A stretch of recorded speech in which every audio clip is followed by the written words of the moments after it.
We can't break it out yet. Okay. See, I gotta give the bag back. Somebody else has to use it. Okay. One of my kids. It's right here, and I'm gonna break it out in just a minute. Okay. Okay. By the way, nice shiner. Oh yeah. First of all, who do you think you are, Jake Manning or Ric Flair? Ric Flair. Ric Flair. This is a Ric Flair shoot interview, folks. Yeah. Oh, it hurt too, boy. The guy hurt me. What the heck, bro?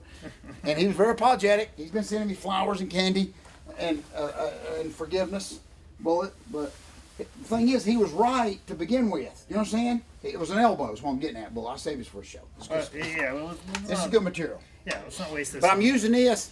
I'm gonna use this when I sue WWE. Okay. Okay. For the concussion. Okay. Me and Billy Jack Haynes. Okay. I got a better chance at it than he does. He didn't even have an injury. I got an injury. Okay. Sparky Plug done this to me in 1992. Okay. Okay. Boy, he hates. I mean, I should have said Bob Holly because he hates to be called Sparky Plug. All needs him to be looking for me. Okay. Yeah. That's good material. I gotta say. This is it.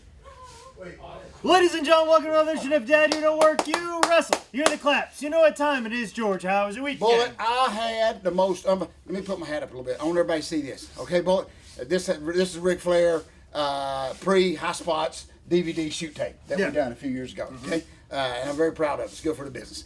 It wasn't good for my business. The only business it's good for is the lawyer that I'm talking to. But anyway, just want to welcome everybody to this great show. Bullet, I don't want to touch things.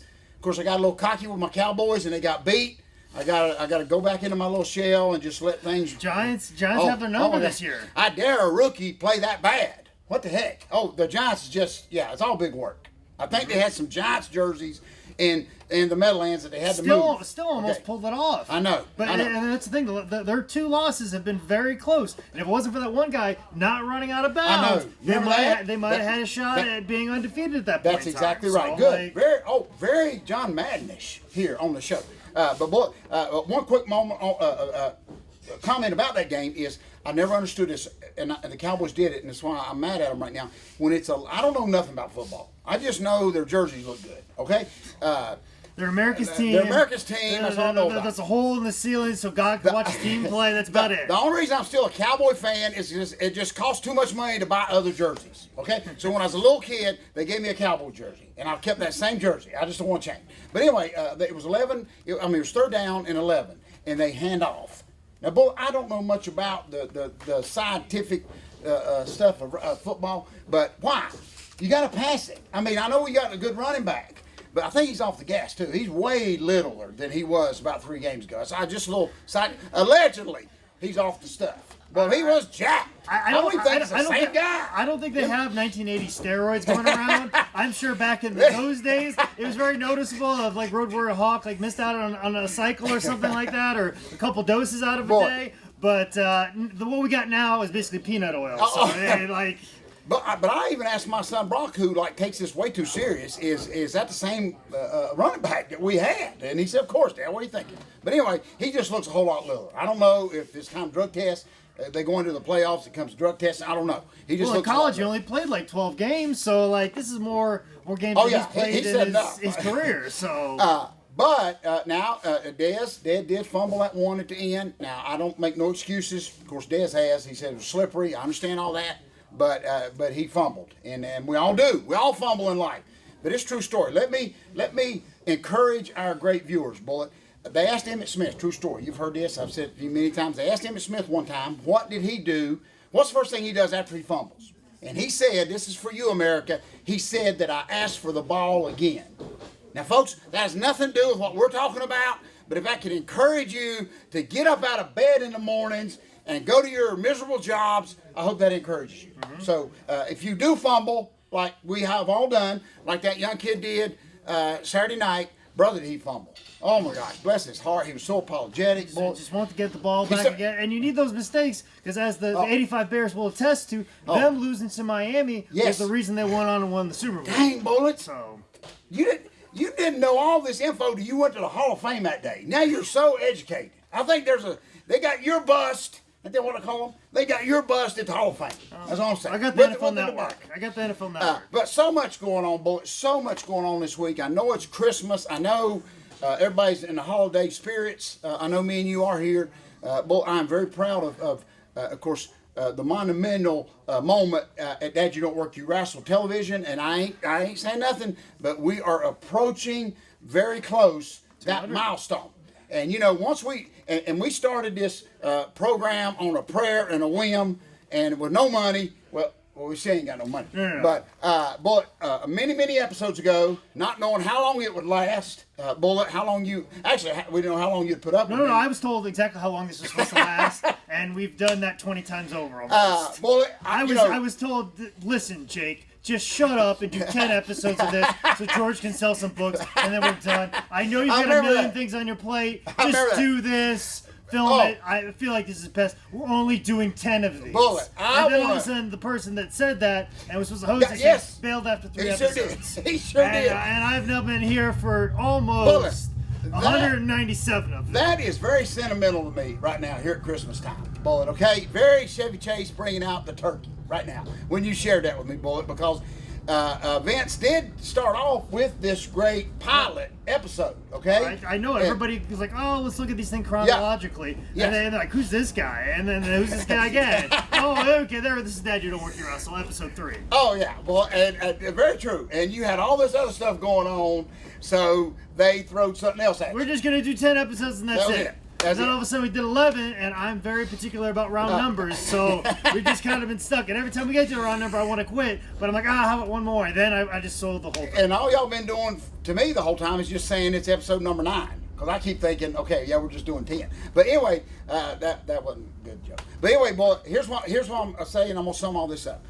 We're fixing to reach a very, very milestone if one of us don't get cocky and go off on our own like Cher did and start our own program, which I would never do. I know we ain't never going to do that because nobody else would put up with me. But, boy, it is my goal years ago was... Thanks for having faith in my career. I appreciate that. I just want to I know nobody from this program is going to leave anytime soon.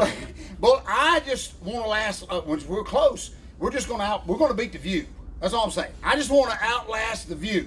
Okay? View's been on forever. Okay? Now, the ultimate goal in TV land, for all you fans that don't understand TV viewing, is Gunsmoke is the ultimate king of the Royal Rumble. I mean, they've had 4 billion episodes, and I'm hoping we'll get that close. But anyway, I'm just very thankful, Bullet, for you. I feel like I've had a small part in your branching out. Maybe not, but it sounds good right now at this moment. Okay, so maybe branching out and like being like, "Hey, that bridge looks like a nice place to live underneath." I could probably make that work. George has taught me a thing or two about survival, so yeah, that'll work. If nothing else, if none of this works, Bullet, you will survive. Okay, I really believe that. I can definitely attest that you have taught me that. With the earlier on EWA shows and with having to work with me and all that, I really believe that they could drop. If they, I've told you this many times as a compliment. If you would have been members of the SS Minnow, they would have been home a long time ago.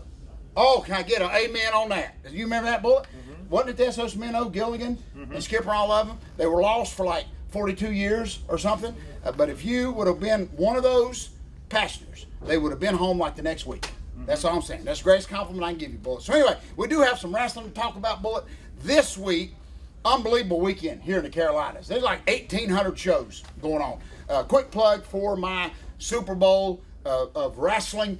Now I know personally why animals are homeless, because they have to deal with putting on an event, and they don't want to. So they'd rather be homeless. I think I'm going to go join the rescue animals, all right, that don't want to be rescued. I think that's the whole rib that everybody's played on me. I've set out many months ago to rescue animals for this event. I don't think they want to be rescued, okay, because they got to deal with us and wrestlers. But anyway, Saturday and Sunday early, I will be in High Point. Dad, You Don't Work You Wrestle, the whole wrestling school. And I done told them up front, if they're not there to help, you ain't wrestling. I don't care if you're Jack Briscoe versus Dory Funk Jr. for NWA World Belt. If you can't help set up, then I'm sorry, we don't need you. But anyway, a lot of stuff going on NAWA Sunday, and the big show this coming Sunday is my co-host here, Bullet Jake Manning, for, correct me if I'm wrong, PWX World Title, correct? This is true. Against, this is very true. Against Broken Matt Hardy, this right? This is true. The hottest thing in wrestling right now, going against the most not hottest thing in wrestling right now. I like that, the most under thing in wrestling right now. I'm not even good enough to be like the best kept secret. Like, Nor do I want that title. If nothing else, we're gonna get another DVD. We're gonna get another DVD match out of true. it, Bullet, This is right? So anyway, a lot of stuff going on, Bullet. Before I do the Idiot of the Week, I got to show you something here, Bullet. If you don't mind, I'm gonna lay this down. Bullet, this is the coolest thing ever. This was a gift to me from our friends at the Mid-Atlantic Gateway. Of course, Dick Bourne. He came down and we watched the Cowboy game together, and he was there as.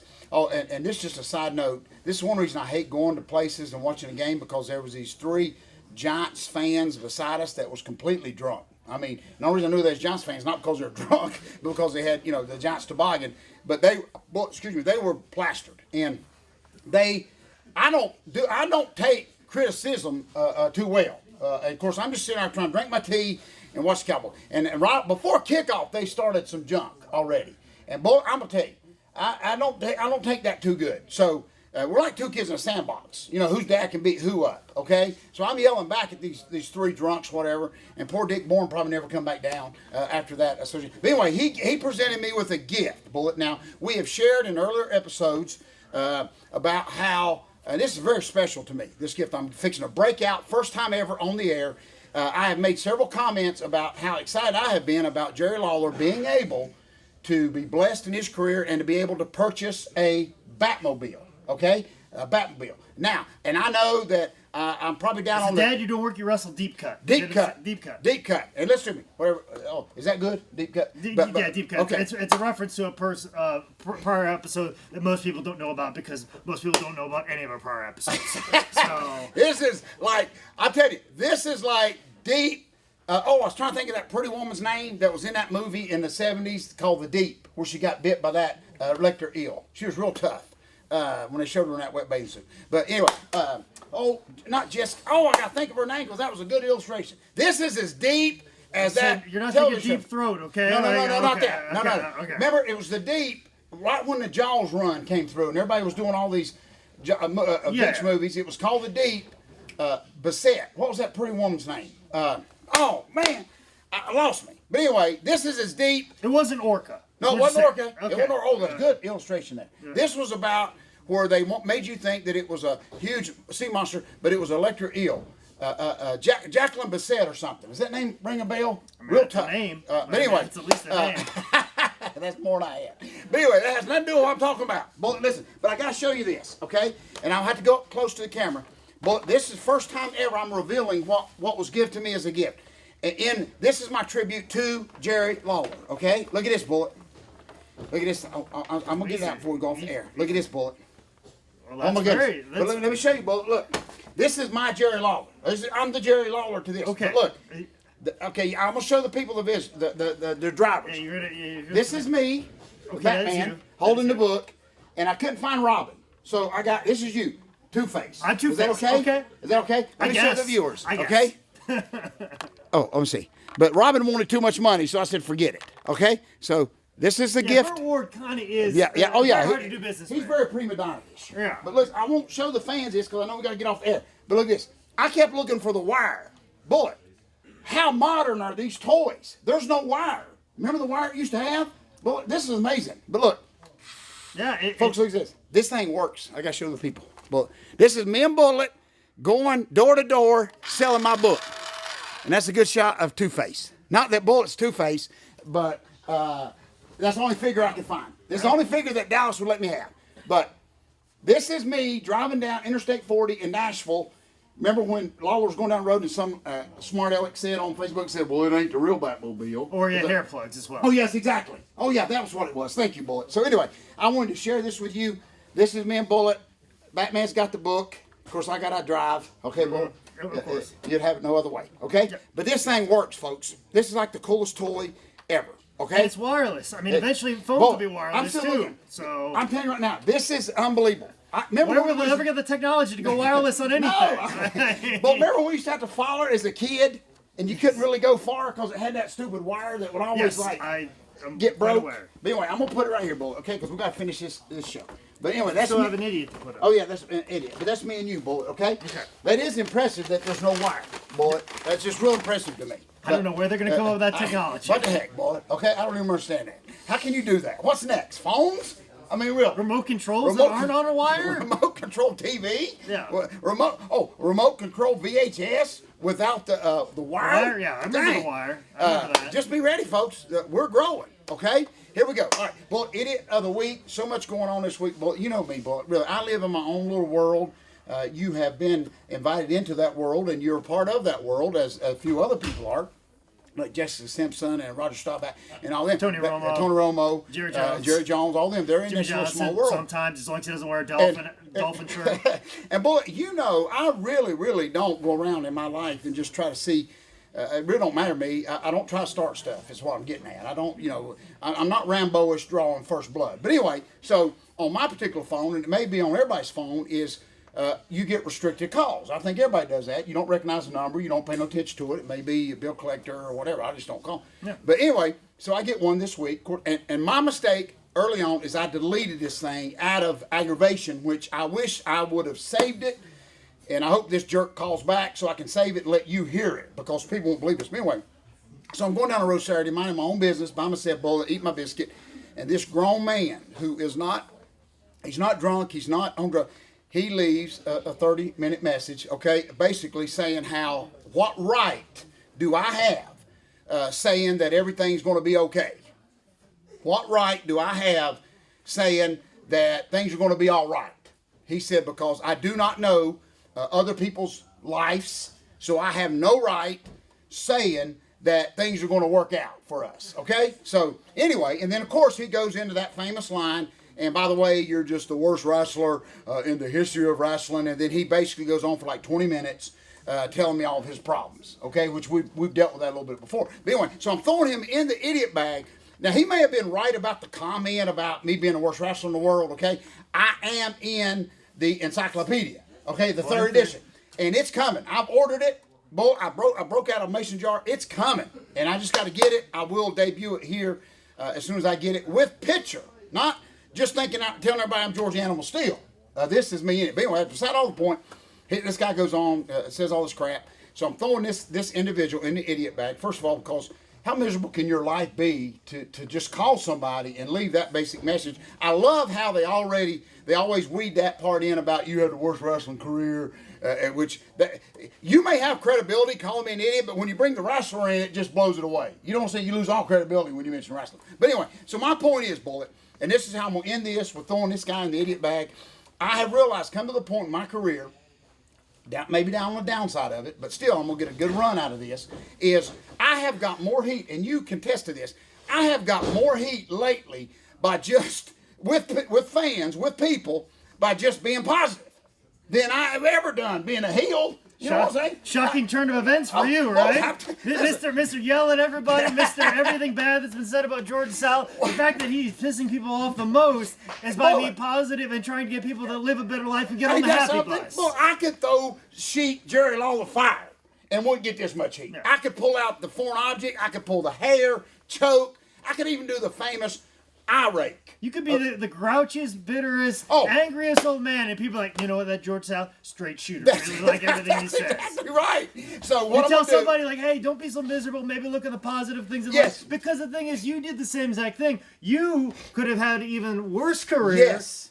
You could have, when you pulled in to the TV studios here in Charlotte. Yes. And then the Four Horsemen pulled up beside you. Yes. You could have been like, my life is so miserable because I work at a print shop, Bojangles. I'm gonna cry. And I got print ink on my hands, and now the Four Horsemen are next to me. My life is so miserable. I just need to pull out of this parking lot, not go inside, and have it match on TV. Bullet, you did read my book. Dang, Bullet, I love that. That was just good. Really, Bullet. We should just stop. But you chose happy, and you chose to move forward. Yes, thank you, Bullet. I got a little choked up with that you remembered that word for word. You remember that better than I remembered it when I wrote it. But anyway, so with all this being said, 2017 you're going to see the new George Sal. My gimmick now, I'll still leave the jacket on, but I'm just going to encourage people, okay? I'm going to be the biggest heel in wrestling by just coming to the ring and not really calling y'all idiots and telling you to sit down, shut up. I'm just going to tell you something positive. Like everything's going to be okay. And WWE is already looking at me. I'm just telling you right now. And nobody better not steal this from me, okay? Because I can get more heat. I had it wrong. it ain't really cussing the fans. It ain't really trying to be a cocky heel. It ain't. Oh, they love that. They come up and shake your hands like you were great. I like you. Yeah. They'll come up to you early like, hey, could you yell at my girl over here? Could you call my girl big, fat, and ugly? No, don't do that. Like, why? Oh, and the famous one where they go up yours, and then they come around later to your gimmick table and say, I'm sorry, I didn't really mean to say up yours. Yell at my kid. Yell at my kid. Yeah, very good. So, boy, I know we got to get out of here. A lot of stuff going on here at Christmas, but I'm going to throw this individual in this idiot bag. I don't have a name, of course. He just went off the air. But what is going on with? Who would take time? If I'm such a jerk, why would you even comment on that jerkness? Does that make sense? Why would you even pursue to leave a message? It's the whole point I'm trying to make. So, you know what? We give the people here at our TV show and our viewers what they want. When they tell us to do something, we do the opposite. Okay? Yep. So I will continue to be positive. I will continue to do it and just uplift people. And I promise you, I will be at WrestleMania, not this one coming because I got to have time to really work this gimmick in, but in 2 years, I will be at WrestleMania. I'm making that call. I'm the Joe Namath of the Super Bowl by predicting that win over the Colts. I'm saying right now here on this show, y'all heard it from me, as me and Bullet get ready to drive off into the sunset in this Batmobile, I will be at WrestleMania. As a heel, as a top heel in professional wrestling, for being positive. Okay? Well, so, let me also throw in here real quick, since we're talking about doing the opposite, there's been multiple people that have commented on these YouTube videos, and people saying, stop making these videos. Judging by the views of this video, nobody's paying attention. I don't know why they keep making these videos. And it's not just one person, it's a several people. To all of you, I will put you in here, and we will continue to make videos. Just out of spite of you. Not even like our fans, because there's not that many of them. There's probably more people telling us to stop and like stop blowing up my timeline, stop putting this on here. We just want to see Best Friend Chuck Taylor previews. We want to see Officer and a Gentleman previews. We want to see Hitting the High Spots, Jack Evans previews. We're sick and tired of this thing clogging up our YouTube timeline. Never said that. For you people, that is why this show continues. Because if it was for the fans, we would have stopped a long time ago. We sure would have. So, we sure would have. yeah, you guys can go in here. Folks, listen, and to tie that loose end up here, folks, let me tell y'all something, folks. Almost 200 episodes ago, if we were worried about criticism, Bullet, Lord, I'd have quit. Listen, I'd have quit the first time the Monkeys pinned me. Okay? I'm just waiting for you to say something controversial so they can tell us to stop doing this. That's why you have That's why you have free reign to say whatever you want. We're trying. Just something slightly sexist, maybe even a hinge of racism, and a couple more things in there like that, and I can stop doing this, please. Would y'all people start watching so somebody can report us? I mean, really. Somebody can get offended, please. Maybe it will be the positive tone that I am going to present in my voice after 2017, where I just encourage everybody. I'm gonna make Mr. Neighbors. What was the guy? The guy in the sweater? Rogers. Mr. Rogers. I'm gonna make Mr. Neighborhood Rogers look like a heel when I'm done. Okay. Okay. Really, boy. That's what I'm saying. I'm the one that put the sweater on Mr. Neighborhood Rogers. You're going to make Mr. Rogers look like the old man that says, get off my lawn. Yeah. Oh, I love that. That's good, Bullet. That's good. That's right. And we know, allegedly, probably one of Mr. Rogers' Neighborhood's favorite books that he reads to the little children is the second greatest book of all time, which will not ride in on a choo-choo train. It will be delivered as fastly as possible through highspots.com. If you want to know more about what me and George are doing on the weekend, make sure you follow me on Twitter at ManScoutManning or on Instagram at ManScoutManning. This has been another edition of Dad, You Don't Work, You Wrestle.